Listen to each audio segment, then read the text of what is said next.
ভাইটি ভণ্টিসকল, আজি মই তোমালোকৰ পঞ্চম শ্ৰেণীৰ অসমীয়া বিষয়ৰ 3 নম্বৰ পাঠটো অৰূপৰ আবেদন এই পাঠটোৰ সকলো প্ৰশ্নোত্তৰসমূহ আজি আমি এই ভিডিঅ'টোত আলোচনা কৰিম। তোমালোকক চাওঁচোন প্ৰথম প্ৰশ্নটোত কি কৈছে। প্ৰথমতেই তোমালোকক কৈছে যে অৰূপে কি কাৰণত কেইবাদিনো স্কুলত অনুপস্থিত আছিল। ইয়াৰ উত্তৰটো হ'ব অৰূপে গাঁৱৰ এঘৰলৈ ভোজ খাবলৈ গৈছিল। খাই অহাৰ পৰাই অৰূপৰ পেট চলা আৰম্ভ হৈছিল। সেইবাবে অৰূপ কেইবাদিনো স্কুলত অনুপস্থিত আছিল। খ প্ৰশ্নটোত কৈছে অৰূপৰ পেট চলা ৰোগ কিয় হৈছিল। ইয়াৰ উত্তৰটো হ'ব গাঁৱৰ এঘৰলৈ ভোজ খাবলৈ যোৱাৰ বাবে অৰূপৰ পেট চলা ৰোগ হৈছিল।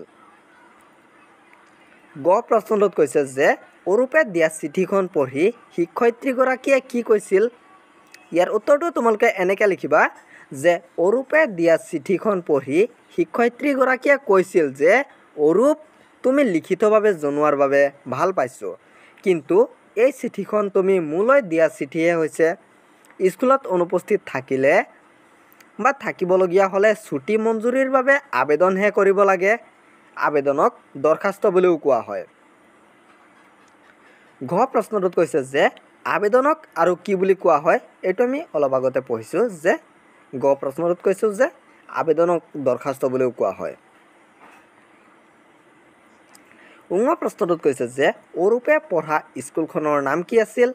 ইয়াৰ উত্তৰটো হ'ব অৰূপে পঢ়া স্কুলখনৰ নাম আছিল নৱজ্যোতি আদৰ্শ প্ৰাথমিক বিদ্যালয়। আৰু শেষৰ প্ৰথম 6 নম্বৰ প্ৰশ্নটোত কৈছে যে অৰূপে কি বিচাৰি আবেদন কৰিছিল। ইয়াৰ উত্তৰটো হ'ব অৰূপে ছুটি মঞ্জুৰি বিচাৰি আবেদন কৰিছিল। ইয়াৰ পিছত তোমালোকক কৈছে যে শব্দবোৰৰ অৰ্থ লিখোঁ আহা। ইয়াত তোমালোকক কেইটামান শব্দ দিয়া আছে, চাওঁচোন সেইবোৰ কি দিয়া আছে। প্ৰথমতে দিয়া আছে যে ব্যস্ত। ইয়াৰ অৰ্থটো হ'ব কোনো এটা কামত লাগি থকা।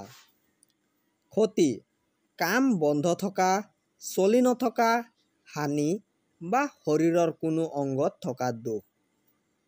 পেট চলা, বেছিকৈ শৌচ কৰা ৰোগ। ছুটি, অৱসৰ বা কামৰ পৰা লোৱা সাময়িক অব্যাহতি।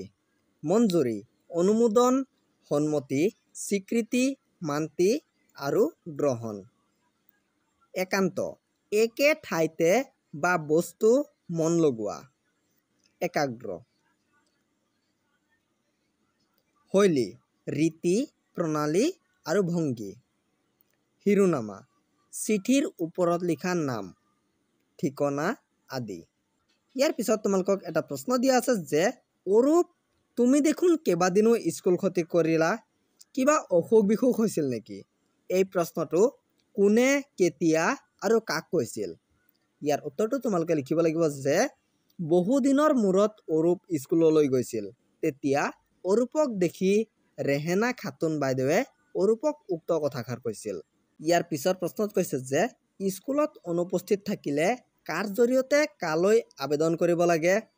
ইয়াৰ উত্তৰটো হ'ব স্কুলত অনুপস্থিত থাকিলে শ্ৰেণী শিক্ষকৰ জৰিয়তে প্ৰধান শিক্ষকলৈ আবেদন কৰিব লাগে। ভাইটি ভণ্টিসকল, তোমালোকৰ পক্ষী আৰু মানুহ নামৰ যিখন পাঠ আছে সেই পাঠটোৰ সকলো প্ৰশ্নোত্তৰ ইয়াৰ আগৰ ভিডিঅ'ত আমি আপলোড কৰিছোঁ। তোমালোকে যদি চাব বিচাৰা তেন্তে ডেছক্ৰিপশ্যনত লিংক দিয়া আছে, তোমালোকে তাৰ পৰাও গৈ চাই ল'ব পাৰিবা। ইয়াৰ পিছৰ প্ৰশ্নটোত কৈছে যে অৰূপে লিখা পত্ৰ আৰু শিক্ষয়িত্ৰী বাইদেৱে শিকোৱা আবেদনখনৰ মাজত কি কি পাৰ্থক্য দেখিলা, কোৱা আৰু লিখা। ইয়াৰ উত্তৰটো লিখিবা যে অৰূপে লিখা পত্ৰখন হ'ল চিঠি আৰু বাইদেৱে লিখা পত্ৰখন হ'ল আবেদন। অৰূপে স্কুলখনৰ নাম দিয়া নাছিল, কিন্তু বাইদেৱে দিছিল। ইয়াৰ পিছৰ প্ৰশ্নটোত কৈছে যে পাঠটিত থকা অতীতকাল বুজোৱা ক্ৰিয়াপদবোৰ বিচাৰি উলিয়াই লিখা। উত্তৰটোত তোমালোকে লিখিবা যে পাঠটিত থকা অতীতকাল বুজোৱা শব্দবোৰ হৈছে কৰিলোঁ, হৈছিল, গৈছিলোঁ, খুৱাইছিল, নাছিলোঁ, নোৱাৰিলোঁ আৰু জনালোঁ। তলৰ বাক্যবোৰৰ কাষত দুটাকৈ পদ দিয়া আছে, তাৰে এটাহে বাক্যটোৰ লগত খাপ খায়। খাপ নোখোৱা পদটোত কাট চিন দিয়া। তাৰ পাছত খাপ খোৱা পদটোৰে বাক্য পুনৰ লিখা।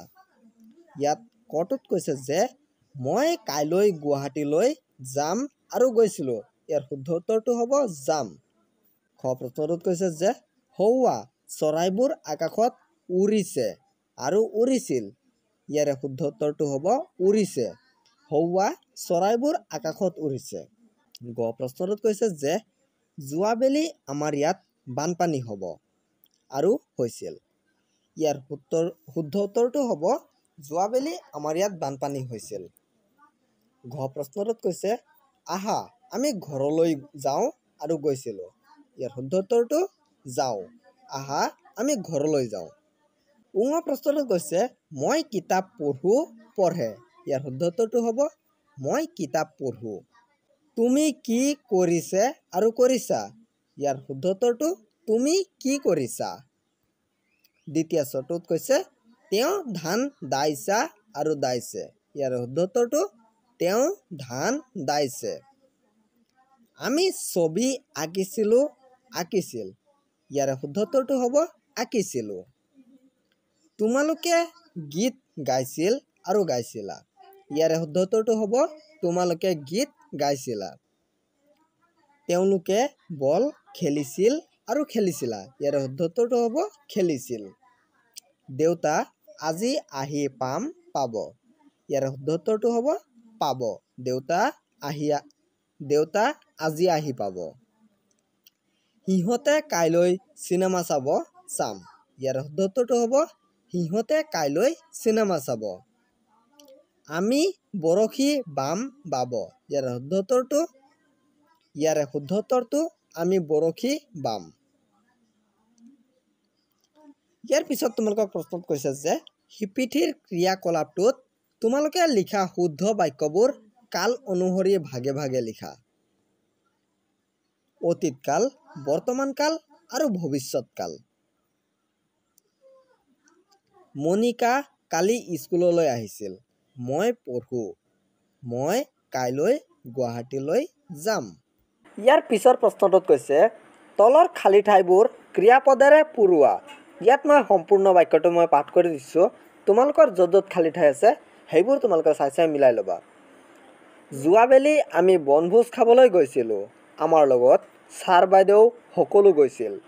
বাটত তেখেতসকলে আমাক বৰ ভাল কথা কৈছিল। মাজে মাজে আমি গান গাইছিলোঁ, ফূৰ্তি কৰিছিলোঁ আৰু কৌতুক শুনি হাঁহিছিলোঁ। ইয়াৰ পিছত ঘৰটোত কৈছে পচোৱা বতাহ বলিছে। হৌৱা পথাৰত এজাক গৰখীয়া ল'ৰাই খেলি আছে। তেওঁলোকৰ কেইজনমানে হাওগুডু খেলিছে, আন কেইজনমানে চিলা উৰাইছে। এজনে আকৌ গছৰ তলত বহি বাঁহী বজাইছে। আন এজনে আহঁতৰ পাতেৰে টুপি সাজিছে। গটোত কৈছে মা কাইলৈ মামাহঁতৰ ঘৰলৈ যাব। তাত তেওঁ কেইদিনমান থাকিব। মামীদেউৰ বিয়াৰ পাছতহে উভতি আহিব।